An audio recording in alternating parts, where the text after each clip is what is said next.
প্রিয় শ্রোতা, আমন্ত্রণ জানাচ্ছি গল্প পাঠের আসরে। আমি ওয়ারা করিম। পড়তে যাচ্ছি নিক পিরোগের লেখা 3 AM উপন্যাসটির চতুর্থ খণ্ডটি।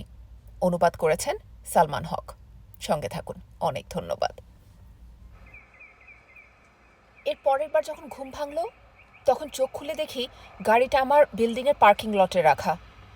গাড়ি থেকে বের হয়ে সোজা বাসার দিকে রওনা দিলাম, কিন্তু আসার পথে দেখি অপরিচিত একটা গাড়ি আমার বাসার উল্টা দিকে পার্ক করে রাখা। এটাও মনে হলো কেউ বোধহয় নজর রাখছে আমার উপর। বাবার মার্ডক বের হয়ে গেলে আমি আর ল্যাসি ল্যাপটপের সামনে বসে পড়লাম। ইমেল অ্যাকাউন্টে লগ ইন করে দেখি যে কোম্পানিকে জেসিকা বেনয়ের অতীত সম্পর্কে তথ্য বের করার জন্য টাকা দিয়েছিলাম, তার একটা ইমেল করেছে।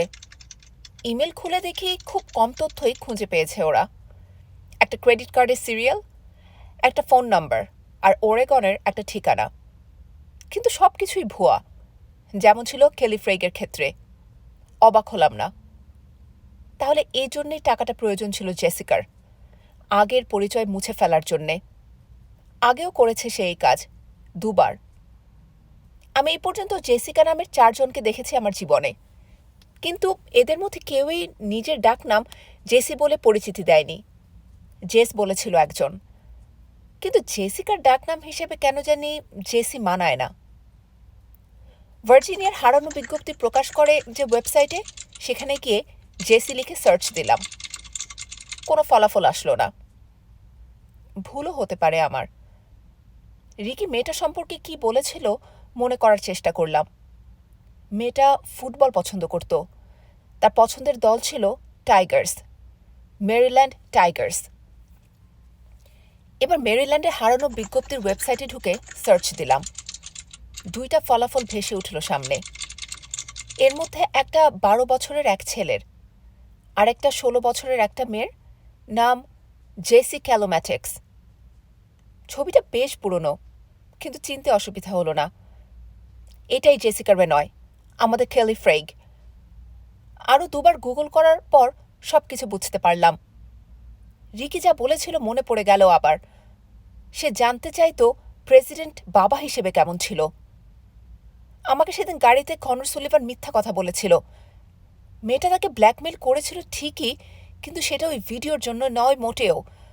আর তারা একসাথে কোনো রাত কাটায়নি। বরং জেসিকা তাকে ব্ল্যাকমেল করছিল কারণ কনর সুলিভান হচ্ছে তার আসল বাবা। আরও 3 দিন, আসলে 3 ঘন্টা লাগলো আমার সব কিছু গুছিয়ে আনতে। 3 ঘন্টার প্ল্যানিং আর কিছু ফোন কল। পর্দা সরিয়ে বাইরে উঁকি দিলাম। গাড়িটা এখনও আছে বাইরে, নজর রাখছে। এখন বাজে 3টা 3। ঠিক 3টা 4-এর সময় সাইরেন শুনতে পেলাম বাইরে। এসে গেছে ওরা। ল্যাসির দিকে তাকিয়ে বললাম, মিয়াও। না, তোকে নেওয়া যাবে না এবার। যা করার আমাকে একাই করতে হবে। মিয়াও। হ্যাঁ জানি, ব্যাপারটা বিপজ্জনক হবে আমার জন্যে। মিয়াও। না, তোর ভালো নাম ডেঞ্জার না। মিয়াও। কারণ আমি তোর ভালো নাম ডেঞ্জার রাখিনি তো বাবা। মিয়াও। পিস্তল? না, এটাও না। মিয়াও। না, পিস্তল শুনতে যতই ভালো হোক না কেন। আচ্ছা, রজার কেমন হয়? মিয়াও। কি? আরে, ল্যাসি টিম্বারলেক বিনস শুনতেও ভালো লাগে না অতটা। মিয়াও। মার্ডক কি ভাবলো তাতে আমার কিচ্ছু যায় আসে না। মিয়াও। আচ্ছা যা, ডেঞ্জারই তোর ভালো নাম এখন থেকে। মিয়াও। অ্যাম্বুলেন্সটা আমার বিল্ডিংয়ের সামনে এসে দাঁড়িয়ে গেল। থাক তাহলে ল্যাসি ডেঞ্জার বিনস, আমাকে কাজে যেতে হবে এখন। সাবধানে থাকবি, কোনো কিছু নষ্ট করবি না, আর বাইরেও যাবি না। 3 মিনিট পরে অ্যাম্বুলেন্সটা রাস্তা ধরে তীর বেগে ছুটতে লাগলো। হাই, সারা বলে উঠল প্যাসেঞ্জার সিট থেকে। আবারও ধন্যবাদ তোমাদের, বললাম আমি। জবাবে সারা বয়ফ্রেন্ড ক্লে আর তার বন্ধু জেক, যার একটু আগে আমাকে স্ট্রেচারে করে অ্যাম্বুলেন্সে তুলেছিল, দুজনেই মাথা নাড়ল। আজকে রোগীও ছিল না খুব একটা। কেউ কি পিছু নিয়েছে আমাদের? হ্যাঁ, আমাদের থেকে অন্তত আরও 2টা সিগন্যাল পেছনে ওরা, সারা বলল। 1 মিনিট পরে সামার পার্কের সামনে অ্যাম্বুলেন্সটা একটু থেমে গেল। আমি দেরি না করে নেমে এক দৌড় দিলাম। জানালা একবার নক করতেই সে লাফিয়ে উঠল। আপনি তো আমাকে ভয় পাইয়ে দিয়েছিলেন, গাড়ি থেকে বের হতে হতে বলল রে। আপনি কতক্ষণ ধরে বসে আছেন এখানে? জিজ্ঞেস করলাম। সেই 3টে থেকে, যেমনটা আপনি বলেছিলেন। এই বলে একটু থামল। দয়া করে একটু খুলে বলবেন ব্যাপারটা? আমি চারপাশে একবার চোখ বুলিয়ে নিলাম। এখন না, পরে, আগে সে আসুক। কে? কিছু বললাম না। 10 সেকেন্ড পরে রাস্তার মাথায় একটা গাড়ির হেডলাইট দেখতে পেলাম। কিছুক্ষণ পরে সেটা আমাদের কাছে এসে থামল। দরজা খুলে গেলে ভেতরে একজন বলে উঠল, উঠে পড়ুন। রের ভ্রু দুটো কপালে উঠে গেল। ওটা কি প্রেসিডেন্টের গাড়ি নাকি? আমি মাথা নেড়ে সায় দিলাম। এরপর দুজনেই গাড়িটার পেছনের সিটে উঠে বসে দরজা লাগিয়ে দিলাম। গতবার কনর সুলিভান যে পোশাক পরেছিল, আজকেও সে একই পোশাক তার পরনে, জিন্সের প্যান্ট আর একটা জার্সি। ইনি হচ্ছেন ডিটেকটিভ রে, পরিচয় করিয়ে দিলাম। আপনার সাথে পরিচিত হয়ে ভালো লাগলো মিস্টার প্রেসিডেন্ট। রে হাতটা বাড়িয়ে দিল। আমারও, বলে তার হাতটাও বাড়িয়ে দিয়ে করমর্দন করল কনর সুলিভান। এবার খুলে বলুন সব আমাকে, আমার দিকে তাকিয়ে নির্দেশ করল সে। আমি আগে থেকে কিছুই জানাইনি তাকে, খালি তার প্রাইভেট নাম্বারে ফোন করে একটা মেসেজ দিয়ে রেখেছিলাম আজকে 3:15 সময় সামার পার্কে আমার সাথে দেখা করার জন্যে। এই নাম্বারটা গতবারই আমাকে দিয়েছিলেন তিনি। তার হাতে একটা কাগজের টুকরো দিয়ে বললাম, আপনার ড্রাইভারকে বলুন এই ঠিকানায় যেতে। সে একবার কাগজের লেখাটা পড়ল, কিন্তু তার মুখ দেখে বোঝা গেল না কি ভাবছে। একটা বোতামে চাপ দিতেই ড্রাইভার আর আমাদের মাঝখানে যে পার্টিশনটা ছিল সেটা নেমে গেল। কাগজটা সেদিকে বাড়িয়ে দিল সে। কি খবর রেড? আমি জিজ্ঞেস করলাম। জবাবে মাথাটা আস্তে করে একবার শুধু ঝাঁকালো সে। পার্টিশনটা আবার উঠে গেল আর গাড়ি চলতে শুরু করল। রে আর প্রেসিডেন্ট দুজনের দৃষ্টি আমার দিকে। না, এবার কিছু বলতেই হবে, নইলে আর ধৈর্য থাকবে না ওদের। আপনি মিথ্যা কথা বলেছেন আমাকে। প্রেসিডেন্টের চোখের দিকে তাকিয়ে সরাসরি আক্রমণ করলাম। বিন্দুমাত্র ভাবান্তর হলো না তার। কোনো ভিডিও নেই, সব আপনার বানানো কথা। এবারও কোনো প্রতিক্রিয়া নেই তার মধ্যে। জেসিকা কখনোই রাতের বেলা আপনার সাথে শুতে আপনার রুমে যায়নি। আমি অপেক্ষা করতে লাগলাম সে হয়তো এখনই ফুঁসে উঠবে, আমাকে গাড়ি থেকে বের হয়ে যেতে বলবে, কিন্তু অমন কিছুই করল না। সে ছিল আপনার নিজের মেয়ে। রে আমার পায়ে আস্তে করে একটা চিমটি কাটল। তার দিকে তাকিয়ে বুঝতে পারলাম যে ভেতরে ভেতরে কৌতূহলে ফেটে যাচ্ছে সে। হ্যাঁ, জেসিকা আমার মেয়ে। অবশেষে মুখ খুলল প্রেসিডেন্ট। কি? রেকে দেখে মনে হলো যেন ভূত দেখেছে সে। জেসিকা আপনার নিজের মেয়ে? চোখ বড় বড় করে জিজ্ঞেস করল এবার। আমি এখনই সব খুলে বলছি, বললাম তাকে। আপনি কিভাবে জানলেন এ কথা? সুলিভান জিজ্ঞেস করল আমাকে। আপনার ছেলের মাধ্যমে। একবার জোরে নিঃশ্বাস ফেলল সে। আপনার ছেলেকে জেসিকা বলেছিল তাকে জেসি নামে ডাকলেই সে খুশি হবে। জেসি? আমি তো জানতাম ওর নাম ছিল জেসিকা। রে সবকিছু মেলানোর চেষ্টা করতে লাগলো নিজে নিজে। মেয়েটা দুবার নিজের পরিচয় পাল্টে ফেলেছিল, রেকে বললাম আমি। তার আসল নাম ছিল জেসি। এরপর আমি ওই দোকানটা থেকে শুরু করে সব কিছু খুলে বললাম। কিভাবে ঘড়িটা পেলাম, রিকি সুলিভানের সাথে লাস ভেগাসে কি কি কথাবার্তা হয়েছে, কিভাবে মেরিল্যান্ডের ওয়েবসাইট থেকে জেসি নামের দুজন হারিয়ে যাওয়া মানুষের ছবি খুঁজে পাই, এরপর কিভাবে সবকিছু মিলালাম আমি তাও বললাম। আপনার ছেলের ধারণা আপনি জেসিকে খুন করেছেন। প্রেসিডেন্টের দিকে ঘুরে বললাম কথাটা। আসল সত্যটা থেকে এটা জানা অনেক ভালো ওর জন্যে, তাই না? এই বলে সিটের সাথে হেলান দিয়ে বসল সে। সে যে তার সৎ বোনের সাথে 3 মাস ধরে বিছানায় যাচ্ছিল এটা না জানাই ভালো তার জন্যে। দুজনেই থামুন, রে বলল অধৈর্যভাবে। আমি এখনো কিছু বুঝে উঠতে পারছি না। আপনি খুলে বলুন না সবকিছু, একদম শুরু থেকে, আর আশা করি এবার মিথ্যা কথা বলবেন না। প্রেসিডেন্টকে বললাম আমি। ঠিক আছে, বলছি, কিন্তু তার আগে আমাকে একটা কথা বলুন, আমরা এখন গাড়ি নিয়ে যাচ্ছি কোথায়? ঠিকানাটা দেখে চিনতে পারেননি? এইটুকু বুঝতে পেরেছি ঠিকানাটা মেরিল্যান্ডের। কেন, আমার কি চেনার কথা নাকি ঠিকানাটা? গলা শুনে আসলেও অবাক মনে হলো তাকে। হ্যাঁ, ওখানে যে থাকে তার সাথে আপনার বিয়ে হয়েছিল। এরপরে আমরা যে কাহিনী শুনলাম তা থেকে জানতে পারলাম কনর সুলিভান কিভাবে প্রেসিডেন্ট হলেন। কাহিনীটা শুনে মনে হবে একজন সাধারণ লোকের কাহিনী, যে কিনা একসময় ভুল করে বিয়ে করেছিল এক ভুল মহিলাকে। কিম্বারলি এ বেলসের জন্ম নেভাডায়। সে ওহায়োর এক ছোট্ট ইউনিভার্সিটিতে পড়াশোনা করত, ডেটন ইউনিভার্সিটি। সেখানেই ভার্সিটির বাস্কেটবল টিমে এক খেলোয়াড়ের সাথে প্রেম হয় তার। গ্র্যাজুয়েশন শেষ করার পর সে ছেলের সাথে ভার্জিনিয়ায় চলে যায়।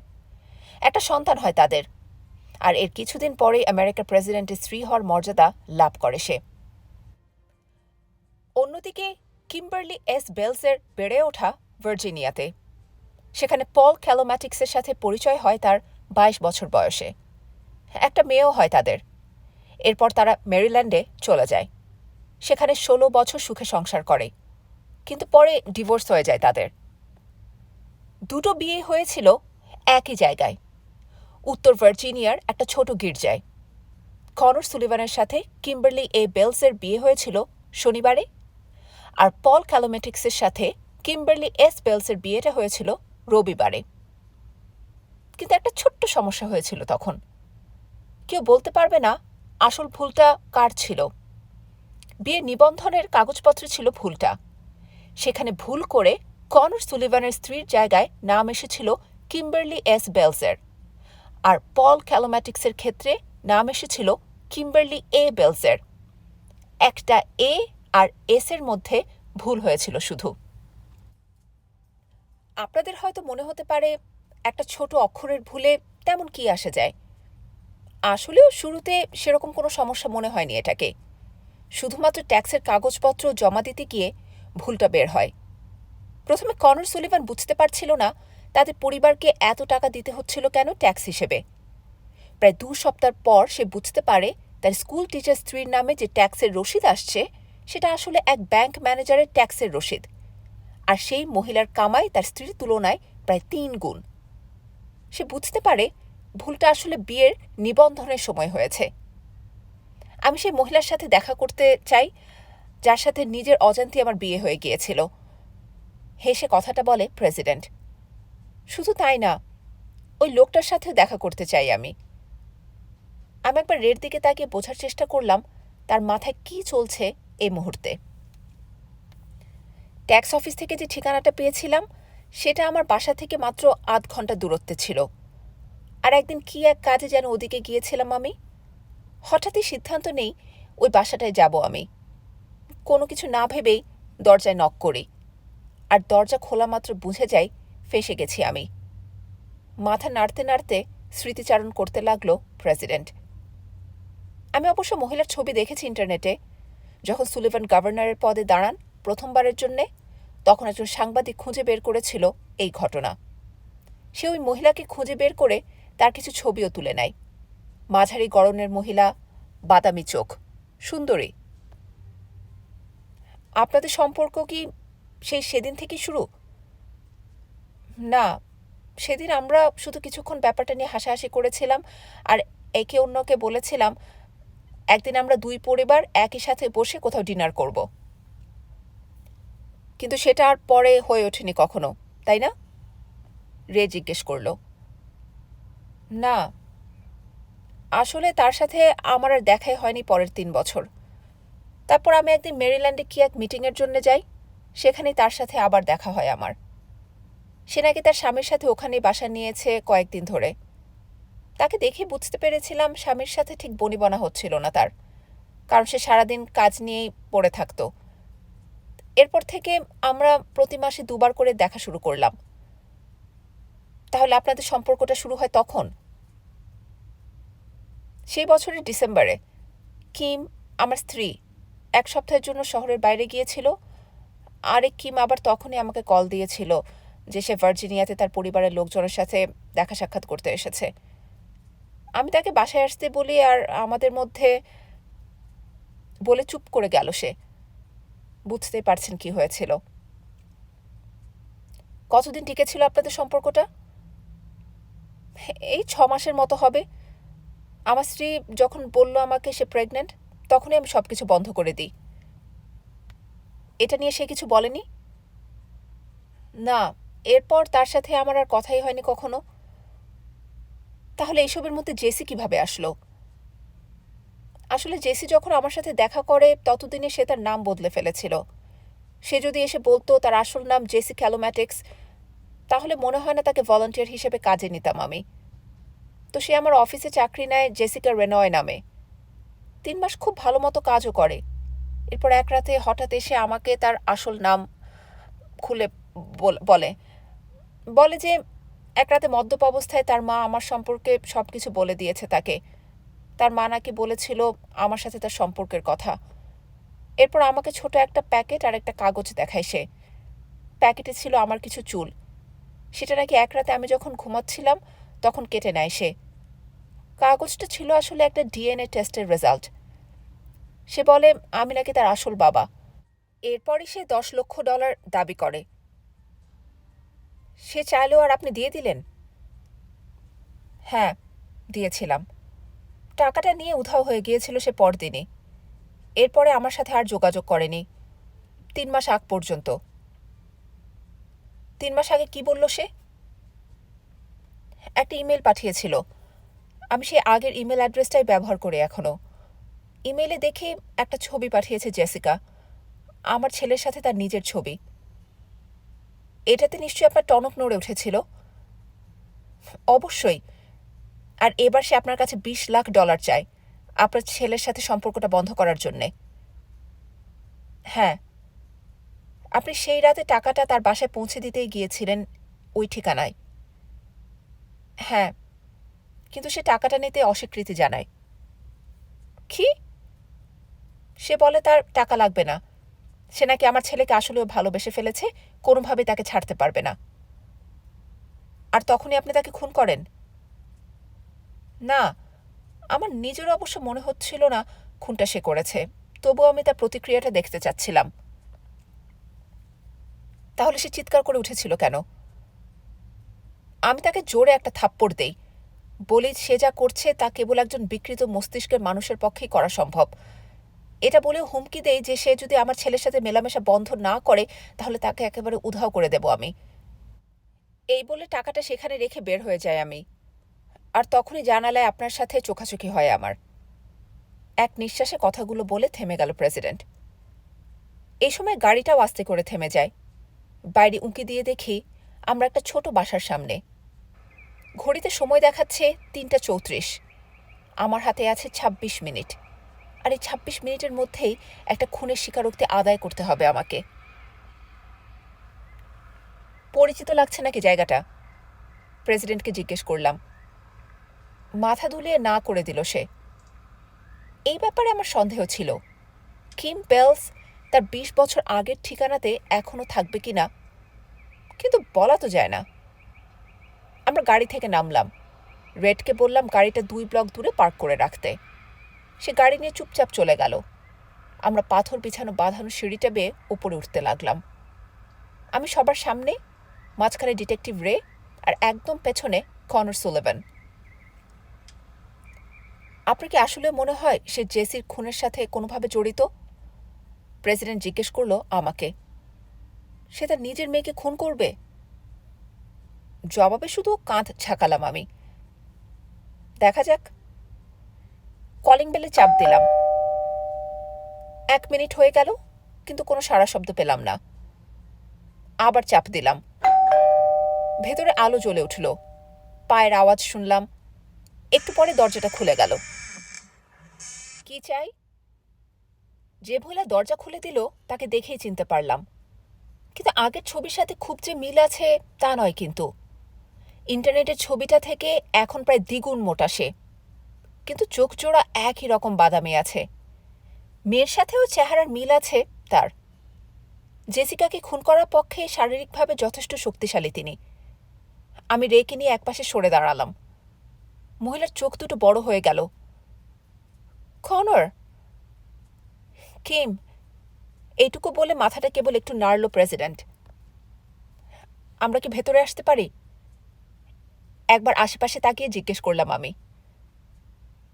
আসুন, বাইরে আর কতক্ষণ দাঁড়িয়ে থাকবেন? এ বলে দরজা থেকে সরে দাঁড়ালো সে। আমরা তার পেছনে পেছনে ভেতরে ঢুকলাম। লিভিং রুমে গিয়ে বসলাম সবাই। আমি আমার পরিচয় দিলে আস্তে করে আমার সাথে একবার হাত মেলালেন তিনি। রে তার পুলিশের ব্যাজটা দেখালো। লক্ষ্য করলাম সাথে সাথে মহিলা জমে গেলেন। তো কি ব্যাপারে এখানে এসেছেন আপনারা? মহিলা জিজ্ঞেস করলেন, কিন্তু জোর নেই তার গলায়।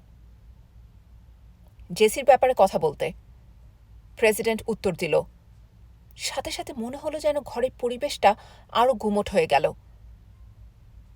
জেসি? আমি তার চেহারা দেখে বোঝার চেষ্টা করলাম তার মনে কি চলছে। মনে হচ্ছে তার শ্বাস নিতেও কষ্ট হচ্ছে। ঘন ঘন চোখের পাতা পড়ছে আর ঠোঁটটা একবার ভিজিয়ে নিলেন। হয়তো অপরাধ বোধ থেকে এমন হচ্ছে তার, কিংবা বলা যায় না, বদহজমও হতে পারে। আজ প্রায় ৮ বছর ধরে তার সাথে কোনো যোগাযোগ নেই আমার।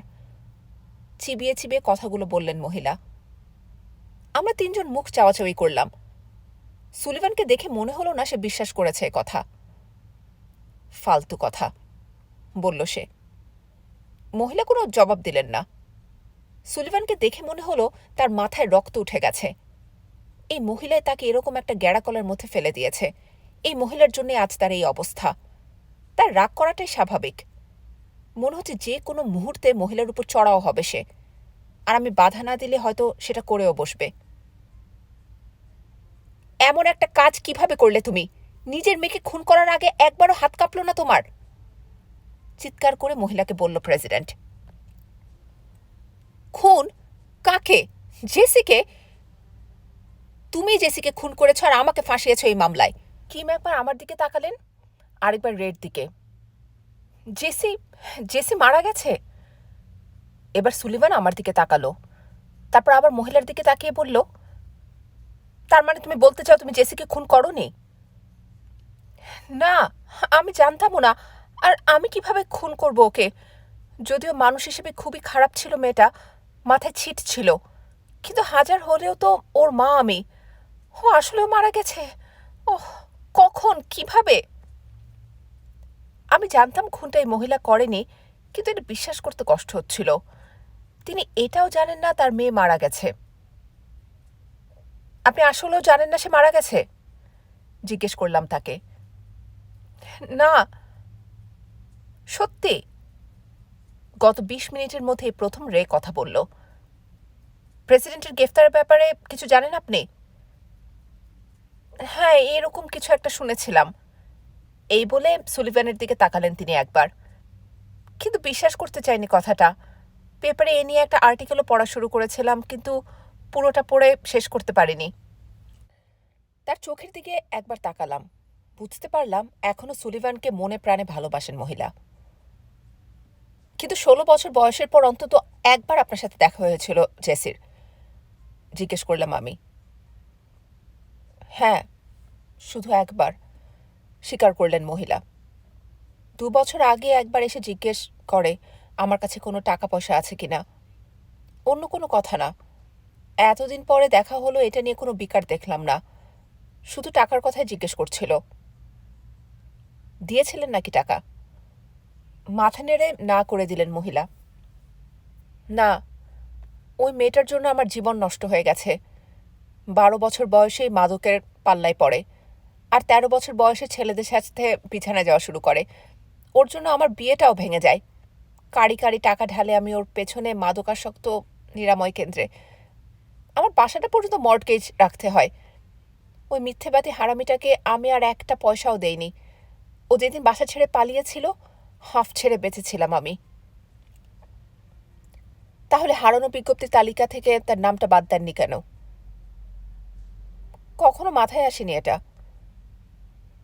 তুমি অন্তত আমাকে বলতে পারতে, সুলিভান বলল তাকে। কি বলবো? জেসি আমার মেয়ে ছিল। তোমার মেয়ে? হ্যাঁ। জেসি তোমার মেয়ে হতে যাবে কেন? ও আমাকে যে ডিএনএ টেস্টের রেজাল্ট দেখিয়েছিল ওটাতে তো সেরকমই উল্লেখ করা। জবাবে কিম নাক দিয়ে একটা ঘোঁত শব্দ করে বললেন, জেসি একটা চরম মিথ্যাবাদী মেয়ে ছিল, চরম মিথ্যাবাদী। মাত্র 7 বছর বয়স থেকে কম্পিউটারে তার নিজের রিপোর্ট কার্ড নকল করা শুরু করে। একদম হুবহু নকল করত সে। এমনকি ওর স্কুলের টিচাররাও কোনো খুঁত বের করতে পারেনি। 11 বছর বয়সে একটা $60,000 চেক জাল করে সে, আর স্কুলে সবার জন্য নকল আইডি কার্ড করে দিত। এবার বোঝা গেল তার নকল পরিচয়ের রহস্য। কিন্তু যে কোম্পানি টেস্ট করেছিল তাদেরকেও কল করেছিলাম আমি। যদিও আমাকে খুব বেশি তথ্য দিতে পারেনি, তবে এটুকু জেনেছিলাম তাদের ফাইলে জেসি ক্যালোম্যাটিক্স নামে একটা মেয়ের নাম আছে। ওটা বোধহয় এই জন্যে ছিল, জেসি একবার আসলে পরীক্ষা করে দেখেছিল তার আসল বাবাকে, পল নাকি তুমি। তাহলে পলই ওর বাবা? হ্যাঁ। উফ। সুলিভানের রাগ করার পেছনে যুক্তিসঙ্গত কারণ আছে, কারণ জেসি তার নিজের মেয়ে এই তথ্যের ভিত্তিতেই তাকে প্রায় $30 লাখ দিয়েছে। তবে তার চেহারা দেখে বোঝা যাচ্ছিল এই ব্যাপারে তার বুক থেকে পাথর নেমে গেছে। রিকির ব্যাপারটা, আসলে তার ছেলে আর সৎ মেয়ের মধ্যে কোনো সম্পর্ক ছিল না, কারণ জেসি আসলে তার মেয়েই নয়। এজন্য সে আপনাকে ছবিটা পাঠায়, আমি প্রেসিডেন্টকে বললাম। কারণ এইবার যদি সে আবার বলতো আপনি তার বাবা, তাহলে হয়তো আপনি আরো ভালো করে যাচাই করে দেখতেন ব্যাপারটা। তাই আপনার ছেলের সাথে সম্পর্কে জড়ায় সে জানতো তাহলে আপনি মুখ বন্ধ রাখতে বাধ্য হবেন। তোমার ছেলের সাথেও সম্পর্ক ছিল? কিম জিজ্ঞেস করলেন।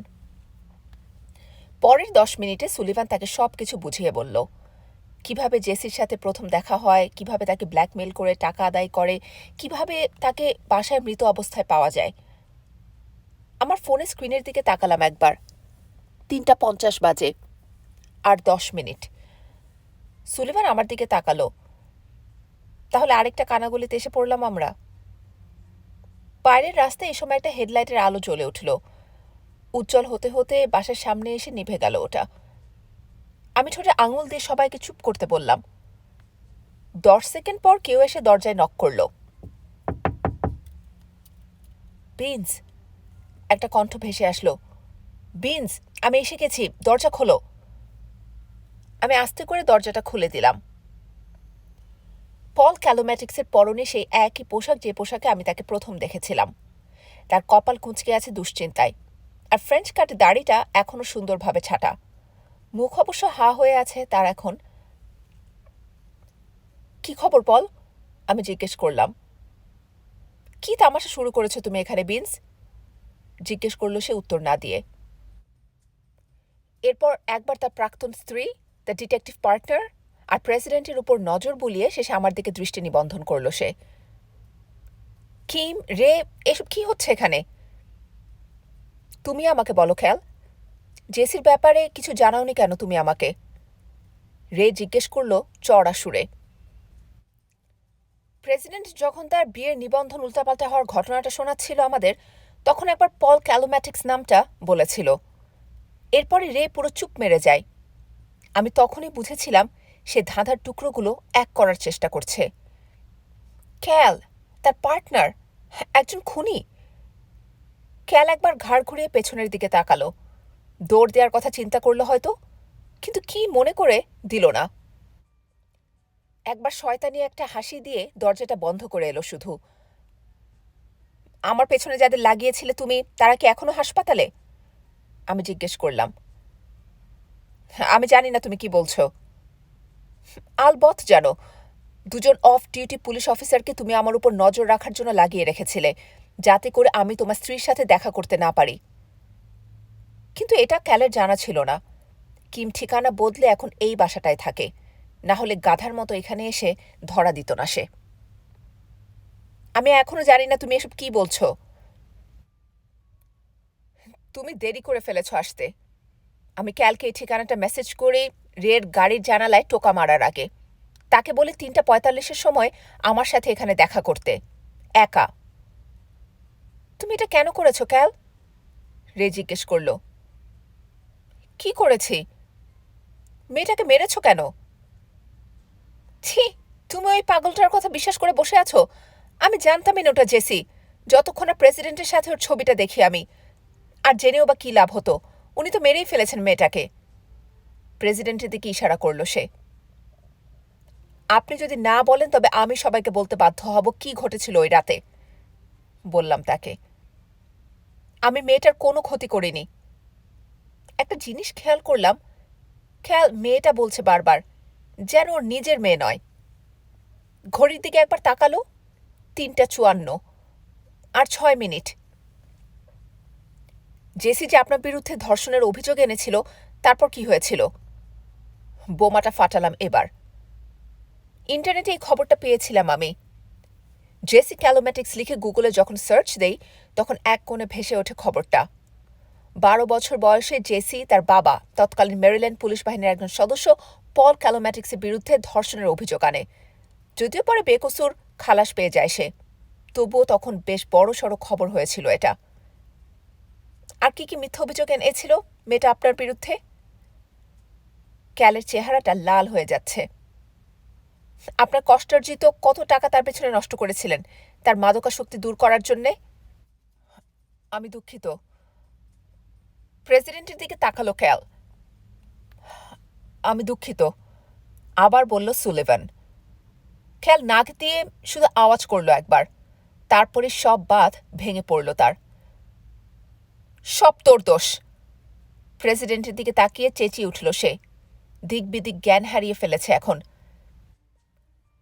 তুই যদি কিমের সাথে সম্পর্কে না জড়াতি, তাহলে এই দিনটা দেখতে হতো না আমাকে। ওই কুত্তি মেয়েটার জন্য আমার জীবনটাই নষ্ট হয়ে গেছে। ক্যালের মুখ থেকে লালা ঝরতে লাগলো কথা বলার সময়। সুযোগ পেলে আবার ওর গলাটা টিপে ধরতাম আমি, বলে এ মাথা থেকে ও মাথা পায়চারি শুরু করলো সে। আমরা চারজন কোনো শব্দ না করে চুপচাপ শুনতে লাগলাম। তোমরা কি জানো জেসি আমাকে কি বলে শাসিয়েছিল ওর 14তম জন্মদিনের পর? ও আমাকে বলেছিল ওর 16তম জন্মদিনে আমি যদি ওকে ওর পছন্দের গাড়িটা কিনে না দিই, তাহলে ও আবার সবাইকে বলে বেড়াবে আমি নিয়মিত ওকে ধর্ষণ করি। ওর জন্যে আমাকে পুলিশের চাকরি থেকে লাথি মেরে বের করে দেয়া হয়। কেউ এই কথা বিশ্বাস করেনি। আমি ওকে কখনো ছুঁয়েও দেখিনি, এমনকি আদালতে যখন আমি নির্দোষ প্রমাণিত হলাম তারপরও না। আর আমার স্ত্রী, এই বলে কিমকে দেখালো সে। আমার স্ত্রী ভেবেছিল আমি একজন অসুস্থ মানসিকতার লোক, যে কিনা তার নিজের মেয়েকে ধর্ষণ করছে। আমাকে ডিভোর্স দিয়ে দেয় সে। এরপর 2 মাস আগে একটা স্ট্রিপ ক্লাব থেকে কল আসে আমার কাছে। নেশায় চুর হয়ে এক মেয়ে অন্য এক কাস্টমারের সাথে খুব খারাপ ব্যবহার করছে। গিয়ে দেখি আমার নিজের মেয়ে। আমি তাকে বাসায় পৌঁছে দেই। ওই মাতাল অবস্থাতেই সে আমাকে বলে তার আসল বাবাকে। ও নাকি আসলে আমার মেয়েই না। ওর আসল বাবার চুল নাকি ও ফ্রিজে রেখে দিয়েছে প্রমাণ হিসেবে। ও ঘুমিয়ে পড়ার পর আমি ওর বাসায় সব কিছু খুঁজে দেখি।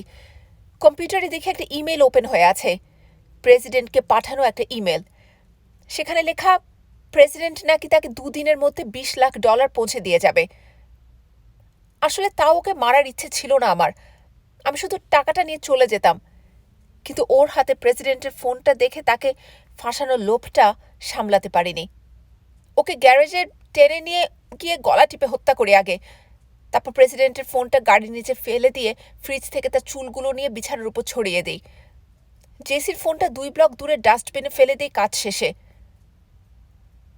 তাহলে তুমি এফবিআইকে জানিয়েছিলে সবকিছু? রে জিজ্ঞেস করল। আমাদের ক্যাপ্টেন তো শালার একটা হিজড়া। কিন্তু তুমি তো পরে বলেছিলে তুমি নিশ্চিত সুলিভান খুনটা করেনি। তো আর কি বলতাম আমি ইংগ্রিড? উল্টাপাল্টা কিছু বলে ফাঁসবো নাকি? ও তোমারই ছিল, কিম বলল। ক্যাল তার প্রাক্তন স্ত্রীর দিকে তাকালো। জেসি আসলে তোমারই মেয়ে ছিল। ও অনবরত মিথ্যা কথা বলে গেছে আর তুমি সেটা বিশ্বাস করেছ। ও যখন বাচ্চা ছিল তখন আমি নিজেই একবার ওর ডিএনএ পরীক্ষা করিয়েছিলাম। ক্যালের মুখ মুহূর্তের মধ্যে ফ্যাকাশে হয়ে গেল। দেখে মনে হলো পড়ে যাবে এখনই। আমি তাকে ধরার জন্য সামনে এগিয়ে গেলাম। না না না, পাগলের মতো চিৎকার করে উঠল সে। আমি কিছু বুঝে ওঠার আগেই আমার পেছনে চলে এলো। পাঁজরে পিস্তলের নলের অস্তিত্ব টের পেলাম। ওই কোনায় গিয়ে দাঁড়াও সবাই, অন্য তিনজনের উদ্দেশ্যে বলল এবার। শান্ত হও খেয়াল, এই বলে রে আস্তে আস্তে হাত তার নিজের পিস্তলের দিকে নিয়ে যেতে লাগল। ও কথা মাথায়ও এনো না। রের হাত থেমে গেল যেখানে ছিল সেখানেই। দেখো, এরকম করে কোনো লাভ নেই এখন, আমি বলার চেষ্টা করলাম। এখন বাজে 3:58, আর 2 মিনিটের মধ্যে আমি ঘুমিয়ে পড়ে যাব, আর ক্যাল ভাববে আমি কিছু করার জন্য চালাকি করতে নিচু হয়েছি। তারপর সঙ্গে সঙ্গে গুলি করে দেবে সে। শালা, তুই যদি নিজের চরকায় তেল দিতি তাহলে আর কিছু হতো না। আমার ভাগ্যটাই খারাপ, বললাম আমি। যদিও মনে হয় না এই মুহূর্তে তার মাথায় কিছু ঢুকবে। ও এখন পালানোর চিন্তায় ব্যস্ত। আমার কানের কাছে তার নিঃশ্বাস নেওয়ার আওয়াজ শুনতে পাচ্ছি। 20 সেকেন্ড পার হলো, 30, 3:59। কিছু একটা করতে হবে এখনই। অদ্ভুত একটা কাজ করলাম আমি। হাতটা উপরে উঠিয়ে ভিক্টরি সাইন দেখালাম। আশা করি অন্তত ক্যাল এটাই ভেবে নেবে। নড়তে না করেছি, চেঁচিয়ে উঠল ক্যাল। আমি আবার সাইনটা দেখালাম 2 আঙুলে। 2, তারপর একটা আঙুল গুটিয়ে নিলাম। 1, এরপর বাকি আঙুলটাও গুটিয়ে নিলাম। এখনই। তাড়াতাড়ি মাথাটা একপাশে সরিয়ে নিতে না নিতেই জোরে কাঁচ ভাঙার আওয়াজ পেলাম। ক্যালের দিকে ঘুরে তাকিয়ে দেখে তার কপালের মাঝ বরাবর একটা গুলির ছিদ্র। ঘুমিয়ে পড়ার আগ মুহূর্তে রেডকে দরজা ভেঙে ভেতরে ঢুকতে দেখলাম। ওর হাতে একটা স্নাইপার রাইফেল। প্রেসিডেন্ট নির্দোষ, সুলিভান খুনি নন। পুলিশ অফিসার ফাঁসিয়েছিল প্রেসিডেন্টকে। Innocent gate. পরের দিনের হেডলাইনগুলো ছিল এগুলোই। FBI আমাদের সবার জবানবন্দি নিয়েছিল পরে, যদিও আমারটা ফোনেই সারা হয়েছিল। ঘটনার মূল প্রমাণ ছিল ক্যালের সবকিছু স্বীকার করে নেওয়ার একটা অডিও রেকর্ডিং। প্রেসিডেন্টের শার্টের সাথে লাগানো ছিল মাইক্রোফোনটা, আর বাইরে থেকে রেড শুনতে পাচ্ছিল সব ওটার মাধ্যমে। আমি রেডের বন্দুকের স্কোপের একটা ঝিলিক দেখতে পাই বাইরে, তাই সেই দুঃসাহসটা দেখাই শেষ মুহূর্তে। ভাগ্যিস ক্যাল সেটা দেখেনি। পরের দিন ঘুম ভেঙে দেখি আমি আমার বিছানায়। প্রেসিডেন্ট নাকি নিজে আমাকে 3 তলায় দিয়ে গেছে ঘুমন্ত অবস্থায়। আমার বিছানার পাশে টেবিলটায় একটা কার্ড দেখতে পাই ঘুম থেকে জেগে ওঠে। এই কার্ডটা দিয়ে দেশে যে কোনো কিছু করা যাবে, কিন্তু মাত্র একবার। সেটাও প্রায় 4 রাত আগের কথা। কিরে, কি করবো আমরা এই কার্ডটা দিয়ে? ল্যাসিকে জিজ্ঞেস করলাম। মিয়াও। না, তাজমহল অনেক দূরে। মিয়াও। জাস্টিন টিম্বারলেকের সাথে তোর ব্যাপারটা কিরে? মিয়াও। 1 বস্তা ইঁদুর? হ্যাঁ, এবার একটু লাইনে এসেছিস। মিয়াও। Jet pack? হ্যাঁ, এটাও করা যায়। মিয়াও। না, আমার মনে হয় না অ্যাঞ্জেলিনা জোলির জামাইয়ের কাছ থেকে অনুমতি পাবো আমরা। মিয়াও। 20টা মার্ডকের ক্লোন? আসলেই? এভাবে চলতে থাকলে ব্যাটা সারা জীবনে তর্ক চালিয়ে যাবে। তা না হলে অন্তত আজকের বাকি 47 মিনিট তো চলেই যাবে। যেত, যদি না সুন্দরী এক মেয়ে ঠিক ওই মুহূর্তে 2টো কর্নফ্লেক্সের বাটি হাতে বিছানায় উঠে না আসতো। আজকে বিছানাতেই হবে সবকিছু, এই বলে আমার পাশে উঠে পড়ল রে। চামচ দিয়ে আমাকে কর্নফ্লেক্স খাইয়ে দিতে দিতে বলল, জাস্টিন টিম্বারলেকের কনসার্ট দেখার প্ল্যানটা কিন্তু খারাপ না।